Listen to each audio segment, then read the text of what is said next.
Hey basketball coaches and players, today I am going to give you what a flare screen is in basketball and a couple of plays that you could run that utilize that flare screen. Let's get down to the clipboard and let's check this out. Okay, so what is a flare screen?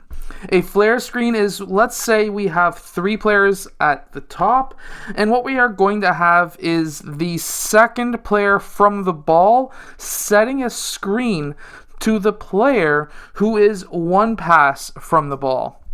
So basically we're going to have, in this case, player 4 setting a screen for player 2, and player 2 is going to use that screen and either cut towards the rim or pop out towards where player 4 originally started.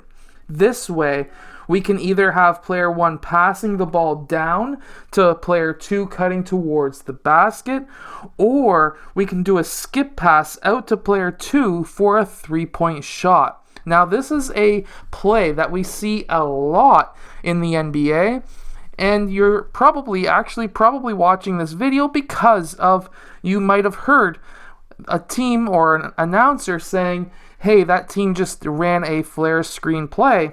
Well, then this is what a flare screen is. But let's check out a couple of plays that you could actually use this play with. So one that is very popular is when we set a flare screen for player 2.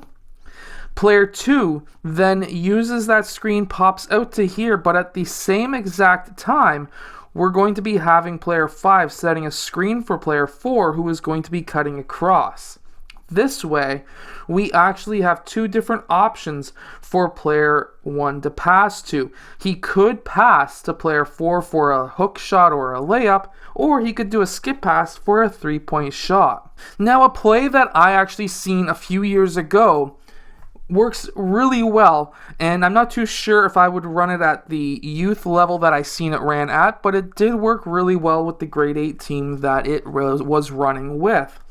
So what they had was player 5, he popped out towards the 3-point line, and they ran a flare screen for player 2.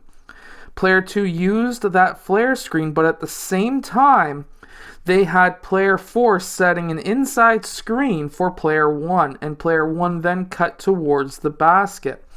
Now think and picture this, a grade 8 team was running this play. Now, player 1, and they ran it back to back to back because they just had so many different options that the other team was unable to stop them. And basically what they had going was player 1 could have just drove right towards the net, easy layup. After that screen, player 4 popped out towards that corner, which opened up another option for player 1 to pass to. Player 1 also has that option to pass to player 2 while he was cutting towards the basket. Just a quick kick out pass. And then another option, which was very popular, was when player 5 came down to defend player 1, he could kick it out to player 5 for the 3-point shot. Now, this was a very, very deadly play. And even if they passed it out to player 5 or 2, it didn't matter who they passed it out to. They passed it out to that player, let's say everyone was still covered, then what we had, or what they had, was player 4, he popped back out, player 1 went out towards the corner, and now check it out.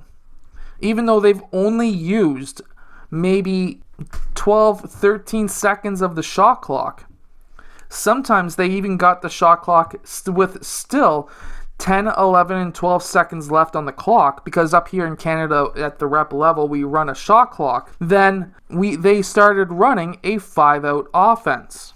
I keep on saying it's a mistake, but they did.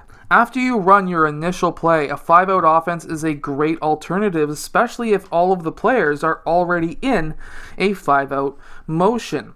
Now, if you want, you can go check out my 5-out complete guide down in the description below. Now, one more very popular basketball play when it comes to the flare screen is the 4-out offense.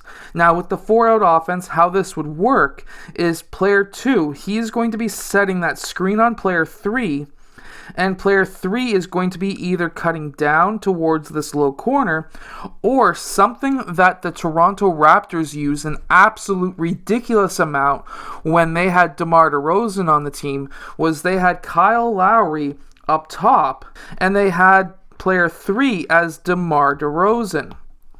And basically what they had was player 5, he would pop out towards the 3-point line. Player 2 would set that flare on DeMar. DeMar would then cut towards the basket, and player 1 would send up the lob for an alley-oop dunk. And usually those ended up with a massive one-handed dunk, and the momentum would swing quite fast. Kyle Lowry is a very good passer, as we've seen in this year's playoffs. But these are a couple of plays that you could run with your team as well. This last play being super simple, that you could run at pretty much any level. Obviously, at any level, what I mean by that is you wouldn't be setting up a lob for a 3-point or for a dunk, but you could still pass in that ball for a left-handed layup. Anyways, I hope that these plays help your team, and description of what a flare screen really is helps your team, your coach, or your players with running a basketball play or a couple of these plays. If it has, hit that like button and subscribe, and I will see you guys again next time.